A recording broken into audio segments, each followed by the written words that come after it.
Hello বন্ধুরা, তোমরা সবাই কেমন আছো? আজকে আবার মিনি কিচেনে নতুন একটা ভিডিও নিয়ে চলে আসলাম। আজকে রান্না করব গরুর মাংস আর রান্না করব পোলাও। গরুর মাংস আর পোলাও রান্না করব। আপনারা সবাই আমাদের ভিডিওটা দেখতে থাকেন।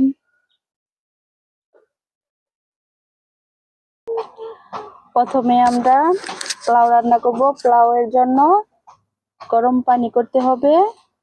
চুলার উপরে পাতিলটা বসিয়ে দিলাম, এখন জালটা ধরিয়ে দিব। এই তো আমাদের জাল ধরানো হয়ে গেছে। এখন গরম পানিটা বলক উঠবে, ঢেকে দিলাম ঢাকনা দিয়ে। গরম পানিটা হোক। আমরা গরুর মাংসের জন্য পেঁয়াজ আর রসুন ব্লেন্ডার করব। এখন আদা জিরে এগুলো সব ব্লেন্ডার করে নেব।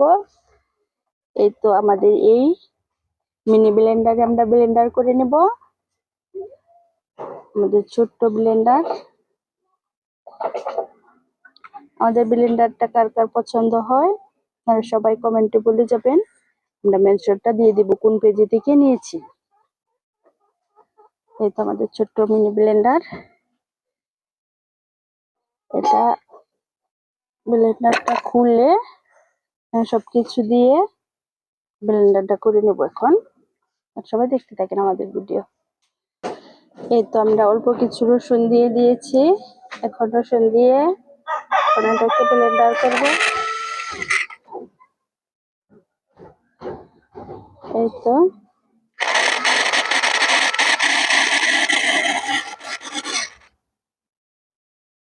এটার মধ্যে টিপি দিয়ে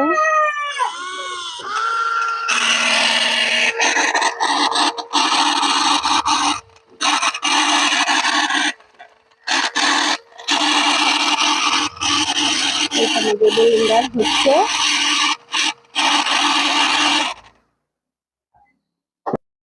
দেখি পানিটা কেমন হলো। এই তো পানিটা আমাদের হয়ে গেছে লক। এখন পানিটা নামিয়ে পোলাও বসাবো। এই তো আমাদের পানিটা নামিয়ে একটা পাত্রে বসিয়ে দিলাম। এখন একটুখানি তেল দিয়ে দিব।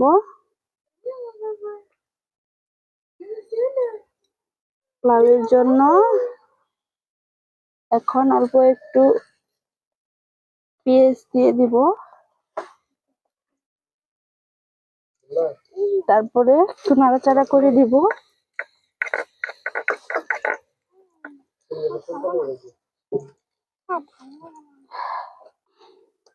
তারপরে ধুয়ে রাখা বাসমতি চাউলটা দিয়ে দিব এখন পাতিলে।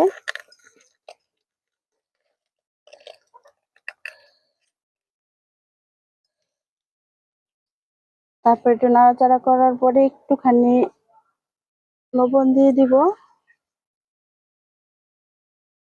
লবণ দিয়ে একটু নাড়াচাড়া করে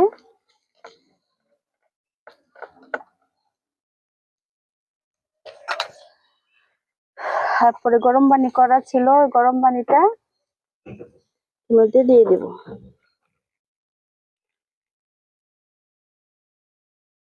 গরম পানি দিয়ে একটু নাড়াচাড়া করে তারপরে পোলাওটাকে ঢেকে দিব।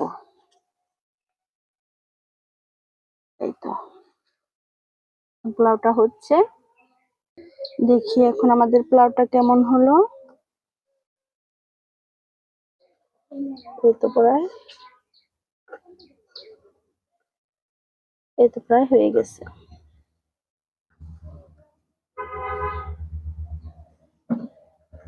আর কিছুক্ষণ ঢাকনা দিয়ে ঢেকে রাখতে হবে, তারপরে হয়ে যাবে। মনে হচ্ছে আমাদের পোলাওটা হয়ে গেছে।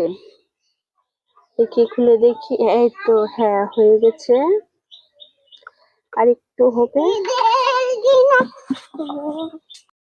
এই তো আমাদের পোলাও রান্না শেষ। আমাদের পোলাও রান্না করা শেষ। এখন পোলাওটা নামিয়ে নিব। নাড়াচাড়া করে দেখি। এই তো হয়ে গেছে, পোলাওটা নামিয়ে নিব। এই তো আমরা পোলাও নামিয়ে আরেকটা ডেচকি বসাই দিচ্ছি গরুর মাংস রান্না করার জন্য। এখন পাতিলটা গরম হয়ে গেছে, এখন একটু তেল দিয়ে দিব। তারপর আমাদের রসুন, পেঁয়াজ, আদা এগুলা ব্লেন্ডার করা, এগুলা দিয়ে দিব ওখানে। তো আমাদের মশলা তেলে ভাজা হয়ে গেছে, এখন আমরা সবকিছু দিয়ে দিব। এখানে দিয়ে দিলাম একটুখানি লবণ, তারপরে হলুদ, মরিচের গুঁড়ো, এগুলো সবকিছু দিয়ে দিব।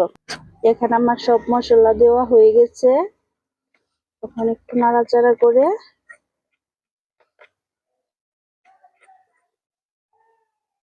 গরুর মাংসটি এখন দিয়ে দিব।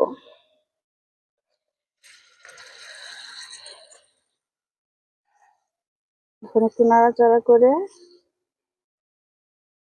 সামান্য একটু পানি দিয়ে ঢেকে দিতে হবে।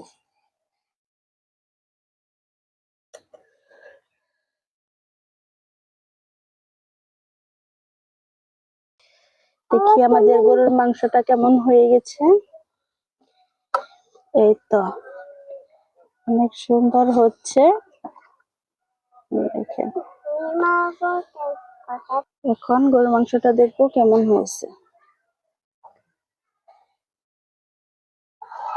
তো হচ্ছে অনেক সুন্দর